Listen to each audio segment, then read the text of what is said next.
Recently আমার এই এরিয়াটা এবং এইদিকে বেশ কিছু ফাঙ্গাল অ্যাকনি দেখা দিচ্ছিল এবং স্কিন ইস্যু বা স্কিন প্রবলেম গুলোর মধ্যে ফাঙ্গাল অ্যাকনি মনে হয় সবচেয়ে বিরক্তিকর আর অস্বস্তিকর একটা সমস্যা, যেটা হলে সহজে যেতে চায় না এবং খুবই অসহ্য লাগে।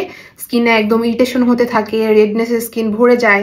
অ্যান্ড এটা আমার চেয়ে ভালো কে জানে, কারণ আমার স্কিন অনেক বেশি ফাঙ্গাল অ্যাকনি প্রোন। আমার আইডেন্টিফাই করতে একটু টাইম লেগেছে, কারণ আমার স্কিনে অনেক বেশি অ্যালার্জি আছে। হুটহাট আমার স্কিনে অ্যালার্জিক রিয়াকশন হয়ে র্যাশ উঠে যায়, রেডনেস দেখা দেয়। সো আমি ভাবতাম যে আমার স্কিনে বোধহয় অ্যালার্জিক র্যাশ উঠছে। আমি ফাইনালি আইডেন্টিফাই করতে পেরেছি যে আমার স্কিনে আসলে ফাঙ্গাল অ্যাকনিও দেখা দেয় যখন আমার স্কিনে অতিরিক্ত ধুলাবালি লাগে কিংবা প্রোডাক্টের রিয়াকশনে। এবং রিসেন্টলি আমার এই এরিয়াটা এবং এদিকে বেশ কিছু ফাঙ্গাল অ্যাকনি দেখা দিচ্ছিল এবং খুব ইরিটেশন হচ্ছিল, রেড রেড হয়ে গিয়েছিল।